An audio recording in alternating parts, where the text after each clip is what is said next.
Hello, good people of YouTube, Mountbatten here, and today we have old Girthzilla right here. Look at this thing, like, look how thick it is. Like, that is crazy thick. Like, it looks like I slammed an image of like Colorado and just smushed it or something like that. But yes, today we are going to be doing the first impressions review of the new Tier 9 American Tech Line Battleship Minnesota. Worry not, I do have Florida Man right here, so that video will be coming out soon as well. And my god, was this expensive. I of course do not recommend you well this event. The Minnesota, just to get the Minnesota and the Florida, I had to buy the 30,000 doubloon bundle and use just about every single last drop of it in order to get the Minnesota. And I did get Florida in that same process though, so $118 gets you a Tier 7 premium ship and a Tier 9 Tech Line ship that's going to be available to everybody for free within a few months. So again, don't worry about whaling this event. Just wait for the ships to come out fully before trying to get them. Or if you do get them in a random bundle, good for you. Anyway, let's go ahead and take a look at the Minnesota. So let's take a look at our armor layout first off. So, God, again, just look at that. Look how big this ship is. It's redonkulous. Alright, bow is 32 millimeter. Got a 32 millimeter icebreaker bow. Okay. 273 millimeter plate right there for some random reason. 38 millimeter side plating and the torpedo bulges, and then 32 millimeter stern and a 50 millimeter bottom. Let's take away those torpedo bulges. There we go. So where's her citadel? Is it not exposed?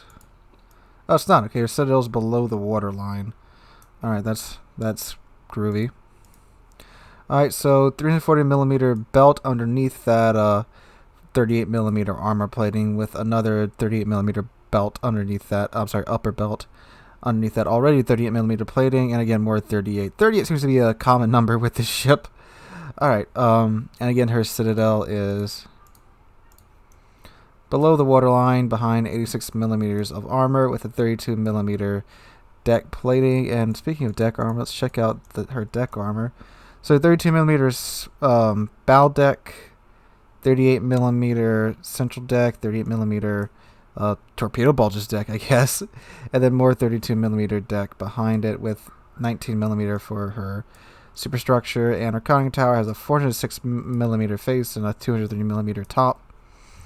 Alrighty then. Oh, and she has, we're going to survivability next. I forgot how to do this for a moment. Anyway, she has 76,000 hit points and 40% torpedo damage reduction. She, of course, has her 12 16-inch guns with a 40-second reload time. Woe is me. Jeez. Maximum dispersion of 293 meters. Maximum HE shell damage of 5,700. 36% chance of starting a fire per shell with 68 millimeters of HE penetrating capacity. AP shell has 12,800 maximum damage. Maximum range of 23.3 kilometers. Mr. AP shell velocity of 762 meters a second, and HE shell velocity of 820 meters a second. Alright. With a 180 time of 45 seconds. Secondary armament, she has 16 of these 5-inchers. 6-second reload time, maximum range of 6 kilometers, with the HE shell penetration of 21 millimeters and a 5% chance of starting a fire. Not like they'll be used for much. She has an A rating of 88. Again, AA is all over the place still, so we'll see how that does in battle. Maneuverability, maximum speed, 23 knots. Sad panda. Although a pretty tight turning circle radius of 700 meters. With a rudder shift time of 16.7 seconds, that's actually not bad by Tier 9 battleship standards. But again, the thing does only go 23 knots.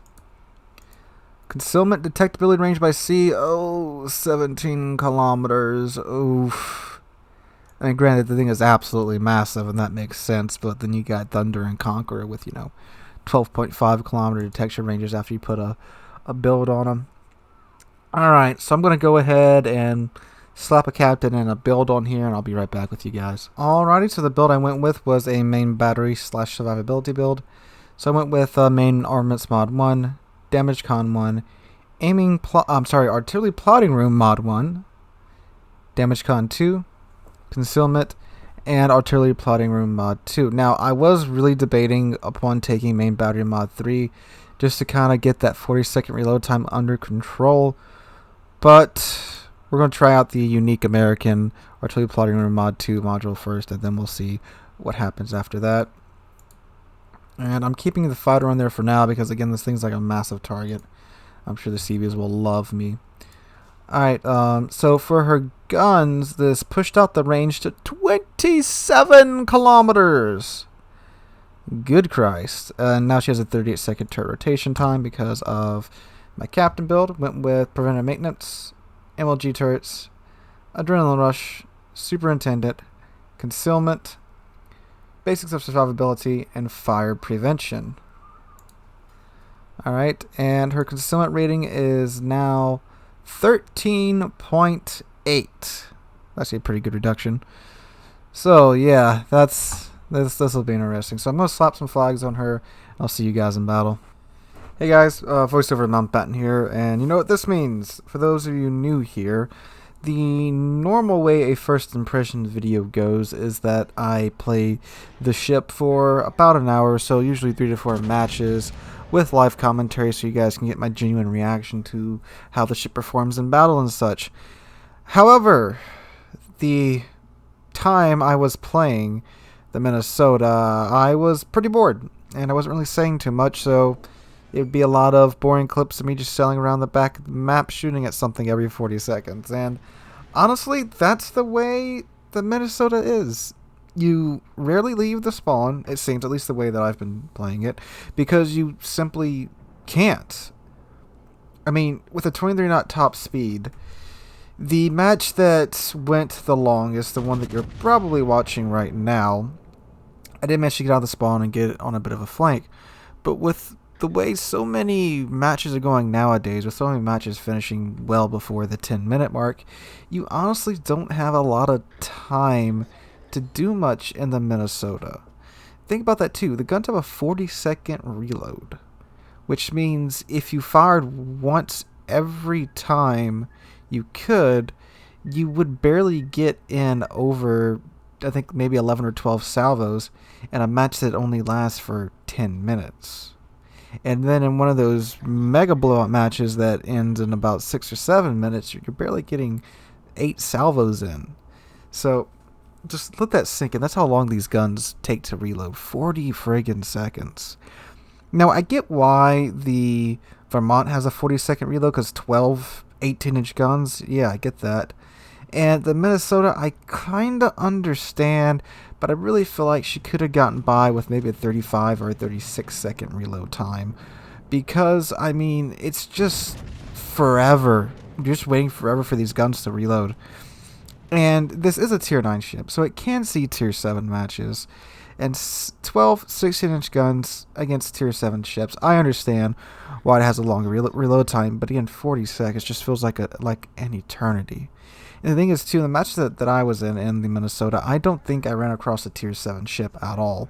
Most of my matches were Tier 10 or Tier 9 matches. I had one match where it was straight Tier 9 ships, but it was Tier 9 and Tier 8, no Tier 7s. And when you have 16-inch guns in these cases, it kind of sucks. It does. And I understand, this is pretty much a Tier 9 Montana. But the Montana doesn't have a 40-second reload time. She has 12 16-inch guns, but she only has a 30-second reload time. So that makes up for having, 16-inch guns at Tier 10. But 16-inch guns at Tier 9 with a 40-second reload time, when you're really realistically going to get mostly Tier 10 matches, kind of blows. It does. So you have to go after broadsiding targets or make the switch to HE when ships start going bow in, which is ungodly painful to wind up in the scenario where you switch to HE, but then the ship unexpectedly turns and show you broadside. So you're sitting there for 40 seconds waiting for your HE to load, and I know you could fit expert loader on here to cut that down to 20 seconds, but still 20 seconds. I mean, most ships will have completed their turn well before you get that HE or AP loaded in. So at this point, I just feel like just keep AP loaded. Throw enough rounds at the target, and you will get some pretty decent hits. Now, getting the reload time out of the way, which is by far my biggest issue with the ship, the guns actually are pretty good. If you throw the reload out the window, or you can handle the 40-second reload time, the guns are rather quite consistent. They aren't like, every shell converges into a pixel good, but the dispersion is pretty darn consistent to where in the third match that didn't really last that long, I was managing to hit, good consistent shots, and the match ended at like the 8-minute mark, but I had about 109,000 damage done by then. It probably would have been a lot more if the match simply would have continued. Alas, it did not.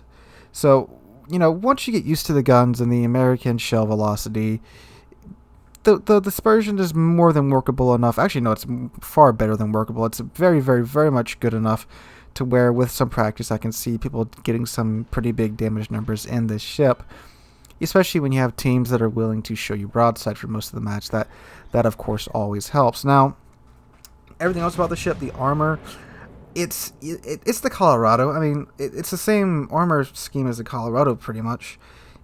So if you play the Colorado, you know what to expect here. It's pretty chunky, and it just feels like every damn thing pins this ship in some way.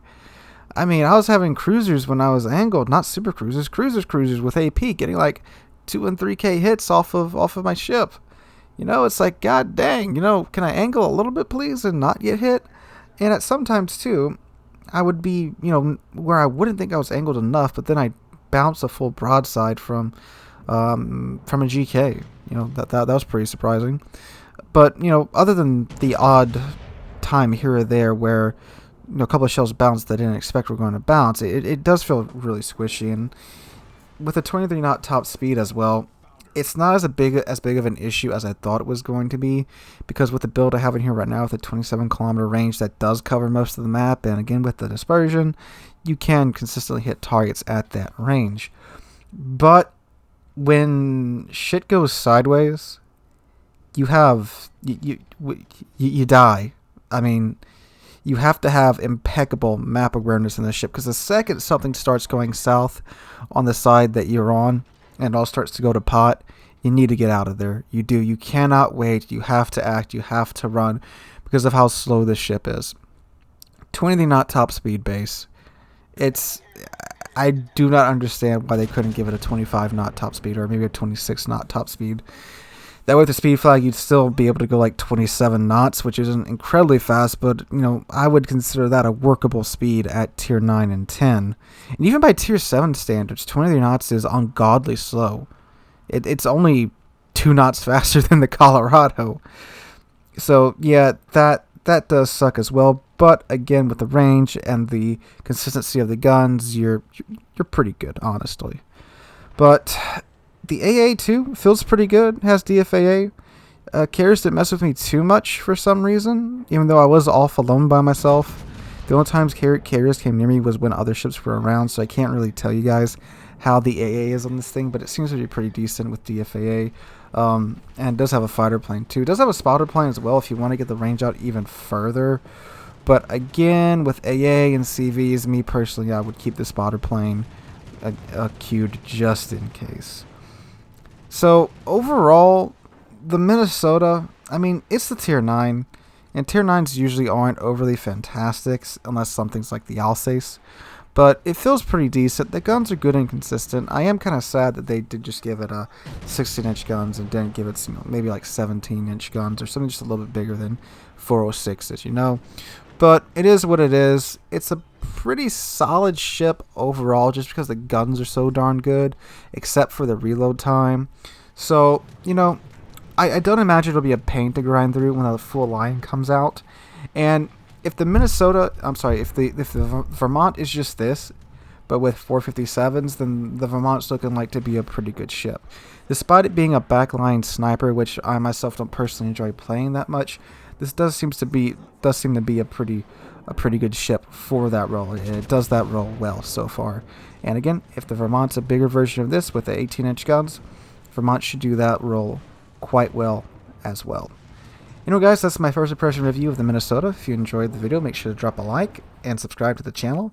We are on our way to 20,000 subs. We just passed 17,300, and I can't thank you guys enough for that. So hope you guys are having a wonderful Thursday. I hope to catch you guys in the next one.